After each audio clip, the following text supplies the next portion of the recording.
So in this video, we are going to do a quick overview of PS2, the why do some things stop while others keep going. So first thing to know, this unit is all about energy and how energy moves throughout the system. So really focusing on transformation and transfer, energy transformation and energy transfer. So how does it move from one thing to another, or the fact that it does move from one thing to the other, and then the fact that it does transform from one type to another.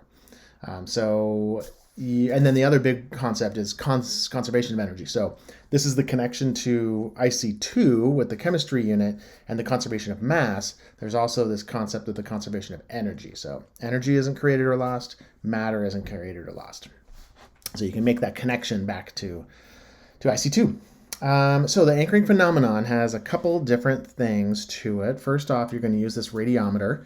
And this is one of the first things you're going to do with the students, and you can just show them this. I usually show the radiometer after I do the Newt Goldberg video, the Newton versus Goldberg video. That video is just a crazy Rube Goldberg device, and it just gets people starting to ask questions like, how does this work, and blah blah blah, and you're trying to tease out some ideas about energy, really getting that notion about energy. And then the radiometer I use after that because it's just a strange phenomenon that, like, you can shine a flashlight on this thing and the differential heating of those little elements makes it spin around, and you're like, but how does that work exactly? So it goes back to that initial question of, why do some things stop while others keep going? So what is it about this? And then energy, again, should be something that comes up. You don't force it, let it come up naturally, but inevitably somebody will talk about the energy. Maybe there's a battery or something like that they're going to ask about. After that, also part of that same first day, then you'll do the lab station activity where you look at a spinning top. There is a battery in this one. That's what keeps it going forever. Same thing with the Jupiter pendulum. You have a regular pendulum, and you have the rolling cans. So those are your four phenomenon. So 8 groups is what I usually do, split them up, so I've got 2 sets going at the same time. So that's your anchoring phenomenon, and basically that's lesson 1 as well. All right, now, driving question board. I really like this particular driving question board. I think it's a nice organization system they've got going on here. So you can see they broke it out by learning set. So here's learning set 1. What determines how fast and how or high that objects will go. And so this is really getting into lessons 1, 2, 3, and 4 are looking at dropping stuff. So we're going to drop masses and drop it onto clay and measure how much deformity there is, and get this idea of kinetic energy, this idea of increased speed and increased mass is an increase in kinetic energy. Gravitational energy, the higher you hold something, the more gravitational it has. So it's like mass and height. So this is mass and speed versus mass and height. And just getting them to kind of understand those 2 biggies, because then really, once you understand that, you understand they conceptually, at least, we're not going to talk about potential energy, but conceptually they understand the difference between kinetic and potential, right? So gravitational is a form of potential energy. Eventually potential energy will come out, somebody knows it, but don't rush to it. Just talk about, this is energy due to gravity. This is what we talk about, and energy of something moving is called kinetic energy. And that word, you're going to use it a million times. So they'll get that vocab. Don't worry about them understanding that vocab first. Anytime they talk about energy, you're going to then just reference it. By the time you're at lesson 3, you're going to reference it either about kinetic or gravitational. And then we'll wait for the rest. Elastic energy comes in, so springiness of rulers and things like that, rubber bands, and then relate it back to the bouncing ball idea again. So you can have a ball that squishes, and then there's some cool videos around golf balls being hit and how much deformation that happens and how elastic they actually are, and that's why they bounce so well. So that's kind of cool. Learning set 2, you get into why do some things stop, and this is really kind of looking at energy systems. So the first lesson 5, is about energy systems, so that this idea of conservation of energy starts to come into play, and that it all stays in this little box, right? And so you might transfer energy, you might convert it, but it does hold to be the same. You don't lose energy. It might just move somewhere else. And so we talk about it within a system. Thermal energy, this is a really fun activity with something called smashing spheres. I try to stay away from the word balls because that, middle school, that happens. So smashing spheres is what I talk about it, and it's cool when they're really heavy. When they hit each other, they'll actually burn a piece of paper if you put it right in there. So that one's kind of neat. And then using sound to make things stop. I forgot actually what the activity was there. And then the last learning set, why do some things keep going? You're talking about chemical energy, so batteries and lights, candles and things like that. And you can see there isn't as many artifacts in this one. So ideally you'd have a picture of a little candle here or something like that. So this is a really nice driving question board, and I just wanted to point it out to you and show how it really tells that storyline for students and for you and for everybody else. So I wanted to point that out to you really quick. Let me zoom in here a little bit. So we talked about a lot of this stuff. Most of the first couple lessons are going to be squishing clay and measuring that to see that the higher you drop something from, or the higher the mass, the more it'll affect it. This is a diagram that starts to pop in here where you have this idea that gravitational is gray, kinetic energy is black. So you start at 100% gravitational when you've got the item or the object up here. As it falls, it's losing its gravitational energy and it's gaining kinetic energy because it's gaining speed. And so therefore, and that this is trying to show and start trying to model this idea of energy conservation, right? So you have the energy converting from one to the other, but it's not really being lost. It's just going from one form to another. And then when, of course, it hits the ground, it stops, and I pick it up. Well, that takes energy from my muscles to gain this gravitational energy, and then I can release that energy by dropping it. So we can just keep converting it back and forth. That's 3. 4, 3 is still a pendulum, same idea, right? Gravitational energy is at its highest, near the highest peak, and then as it swings down, it gets more kinetic energy. As it starts to go back up again, it starts to slow down, so it's losing kinetic energy, but it's gaining kinetic energy or gravitational energy. So that kind of idea that these are constantly in flux, especially in the pendulum.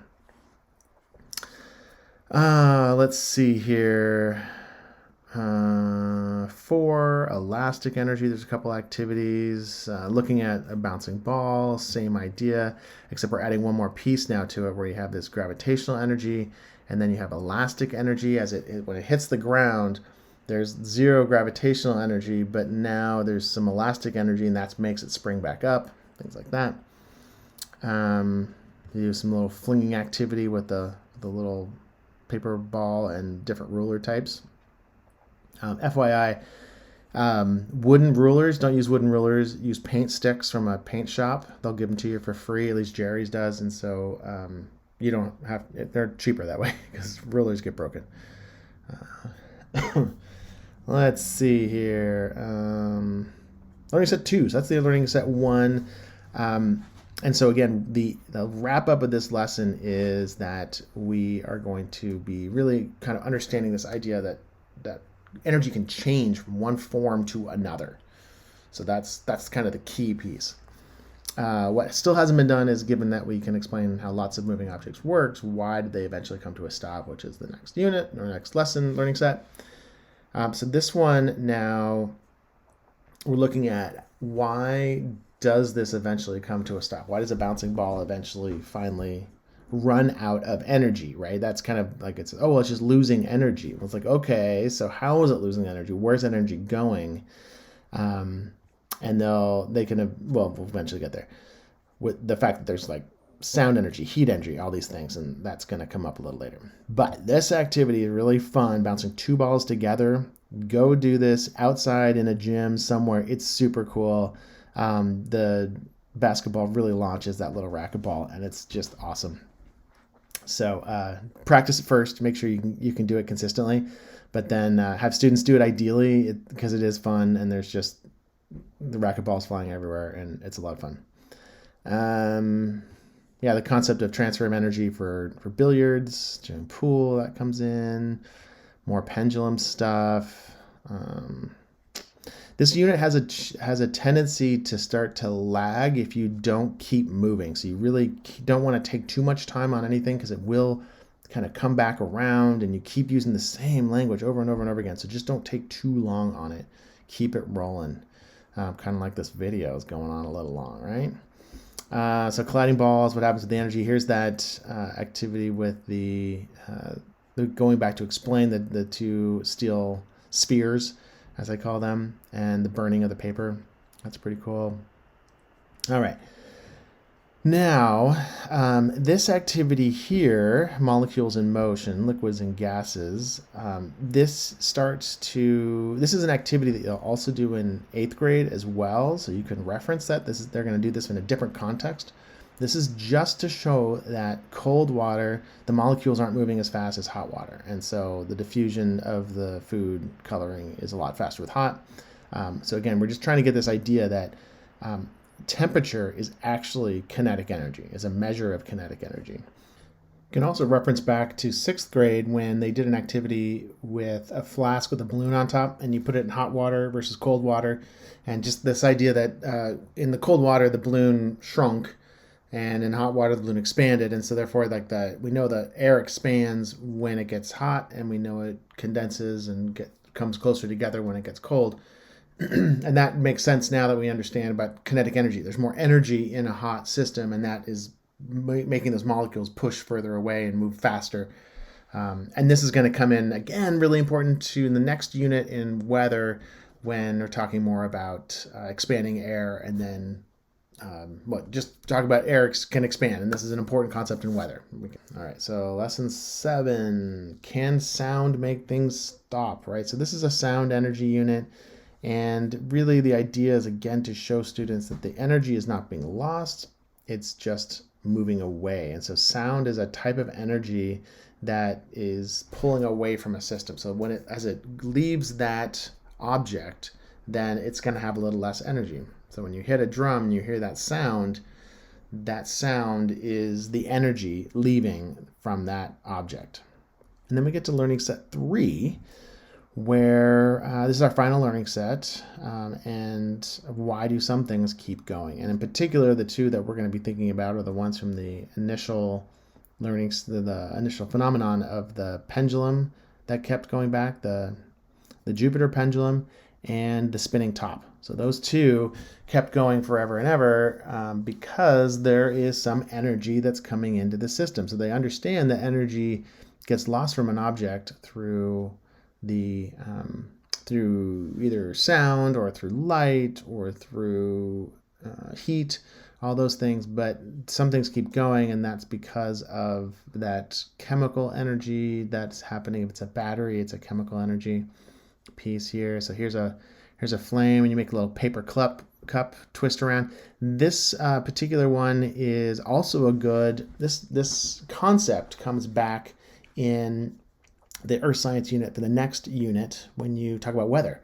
And because you have this heating air that rises, that's going to spin this cup. And so having students understand that hot air rises, that's a important concept that comes up later in the next unit. And so that you can tie back, or you say, we'll talk about this more in the weather unit, because that's where that information, where it comes into play a little more.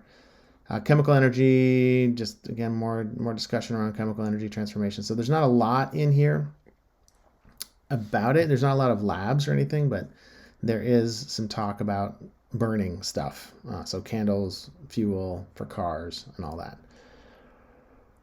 All right, so then electrical energy, you do some circuitry work, and there's lots of options for how to build circuits and what to do with this. But and then there's making a homemade battery, and again, there's lots of you can actually convert this into a whole engineering unit and work on some pieces to understand why some batteries are better than others and what you can do to improve the battery. And then an electrical generator. And I'll tell you, it's this lesson 9, which is all about electricity and battery storage, or electrical storage and electrical generation. I really believe this unit will be awesome for some sort of a phenomenon that's actually having to do about energy and electricity, and how are we going to get our electricity for the future now that we have all these electric cars. all that stuff. And there is an option with eWeb. The eWeb has the wind turbine project where students work on blade design to try to improve the efficiency of a wind turbine. So that's an option for you. You can talk to Tana Shepard about getting involved with that if you want to put that in here. It does increase the amount of time it's going to take to run the lab. Lesson 10, you come back to the radiometer and kind of looking at solar panels a little bit. And then lesson 11 is the end of the unit where students are writing up their answer to the driving question. So this is like your final assessment. Again, this could be used with energy generation, where students take a particular form of electrical generation and they talk about all the energy transformations and transfers that happen to make that particular type of electricity. So what are all the different ways it goes through? I don't have anything written out for that, but it would be a great little summative assessment for this. Even better if your anchoring phenomenon was something around electrical generation. So that's the unit. This is PS2. And yeah, hopefully this helps you understand where you're going with the unit. All right. If you have any questions, let me know. Take care.